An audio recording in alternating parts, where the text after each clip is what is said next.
Hello and welcome to another Minecraft modded tutorial.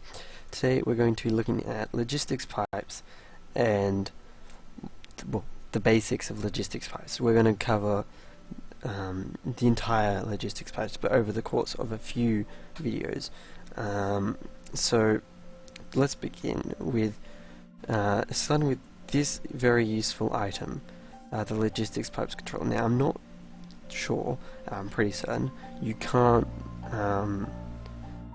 make this without starting logistics pipe, which is a shame, but this useful little thing, when you right click on the air, you can change some of the settings within logistics pipes, like for instance change the rendering of the exact pipes. So for instance, if we place any logistics pipes in the world and then we change to switch out the use new render, it will use the old logistics pipes thing, which can be less laggy depending on your system, and you can also change the distance you actually see content of the pipes, and that is crafted in a soldering bench. To check the crafting recipes, just check the NEI or the logistics pipes wiki. We're not going to look at that in the video. Okay, so essentially what logistics pipes lets you do is it lets you take pardon me, take chests like this one over here that are full of junk and automatically sort them into desired formats. So for the purpose of this video, we're going to sort things into everything that's Minecraft related, everything that's logistics pipes related, stone in particular, because maybe we have a lot of stone, I don't know, maybe there are purposes for it, and then everything else, things that we don't know where we want them just yet, and we still want them to be sorted. So to start with logistics pipes, you need to get your hands on a logistics power junction, and it needs a power source. It does accept RF or energy units, which so basically thermal expansions power or industrial crafts power. Now the other things you will need to set up a very basic logistics network is unrouted transport pipes. These are just very basic pipes, as it says, just serves as transportation. It does nothing special other than connect your logistics network. Pardon me. And the other thing you need is basic logistics pipes. These are the bare minimum and the backbone of essentially of your logistic networks. So to connect to any logistics machines, you always have to use at least a basic logistics pipes. Anything that is higher in tier, such as the Mark 1 pipe or anything like that, will work as well. Now, so basic routing can be done with these basic logistic pipes, and we can set pardon me, a total of 9 items to be automatically routed to a destination. So if you only ever need 9 items in particular, then that is fine to use basic logistics pipes. It can also be the default route, which we'll talk about in a moment, but for the purpose of more advanced routing, you need a logistics Mark 2 pipe, Mark 1 pipe at least, which allows you to put modules in them. So we're going to put a item sync module in here. Now the item sync module is very similar as it is basically just a basic logistics pipe. However, the advantages of this is if we get ourselves a Mark 2 pipe, we can essentially have our basic logistics pipe,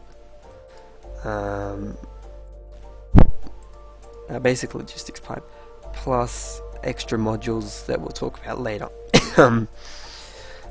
So majority of your pipes you're going to want at bare minimum Mark 2, because Mark 1s, as useful as they are, if you really only need to use things like the other modules, and only one, it's good.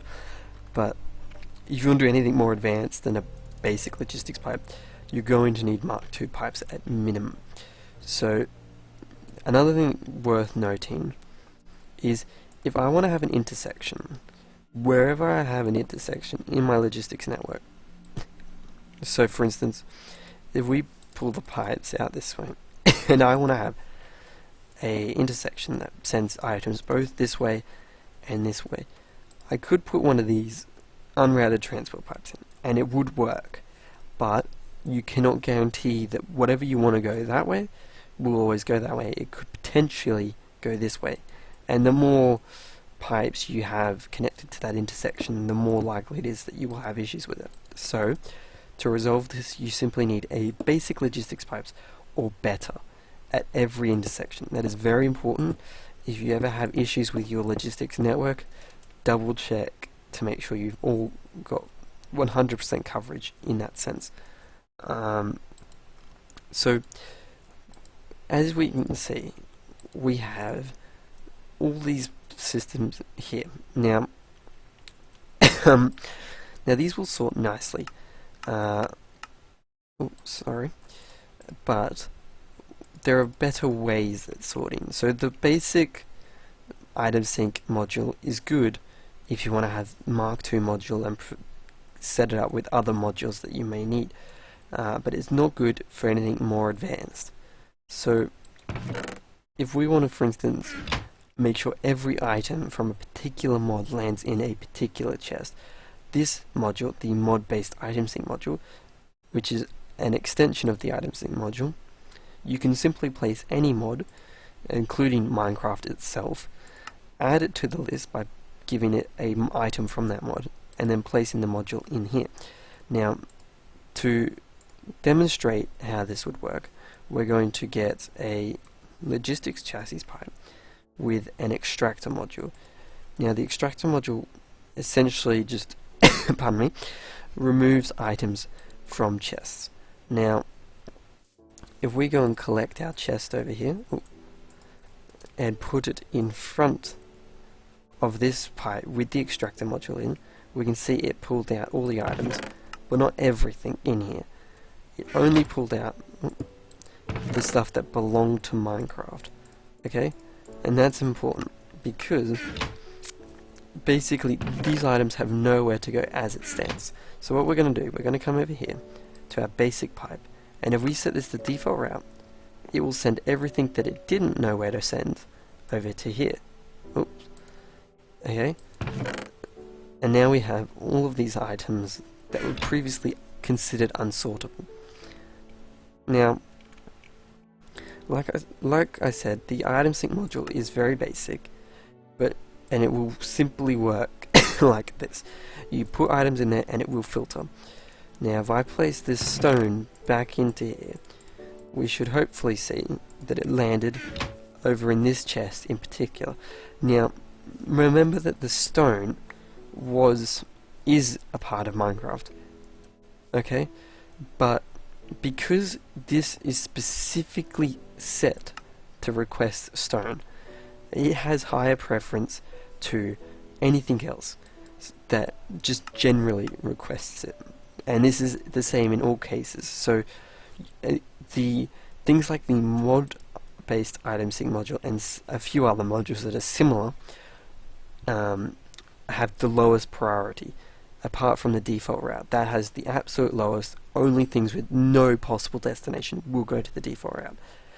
Whereas anything that is more specific, the more specific your selection is, the more the higher the priority, basically. So if we get ourselves another mod-based item sync module, we can see that it no, it's not happy. Okay, there we go. So it's we can add things like logistics pipes as well, and it will also sort pardon me sort quite nicely. So we can see if we take all of these things out now and we dump our inventory into this chest, we should find that our entire logistics network is sorted very nicely. Okay, so all of our logistics items went here, stone went here, and dirt, all the Minecraft related stuff went here, and the few things I put in that just did not know where to go landed here, which is good.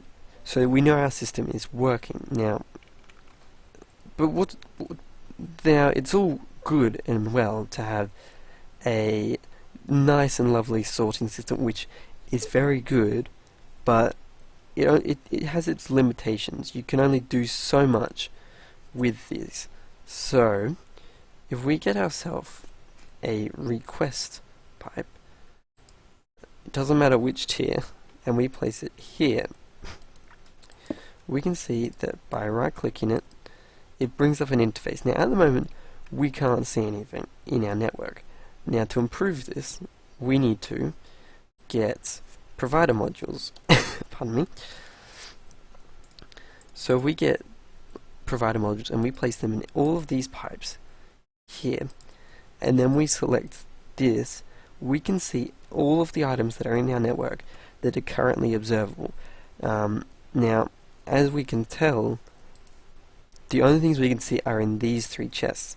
Basic logistics pipes cannot be seen through this requester pipe, but what it does allow us to do, if we request 3 of these, we'll find that it lands in this inventory, which can be very useful if you have a lot of items and you want mass storage that is easy to access. So let's talk about, now that's the very, very, very basic logistics network that you could set up. There are many, many, many more features that this mod has and includes, but we will look at those in the next video, where we talk about and show how to autocraft, how to move around items through active supplies and passive supplying, and what all that stuff is all about. So stay tuned for next episode, and I'll see you next time. Bye bye.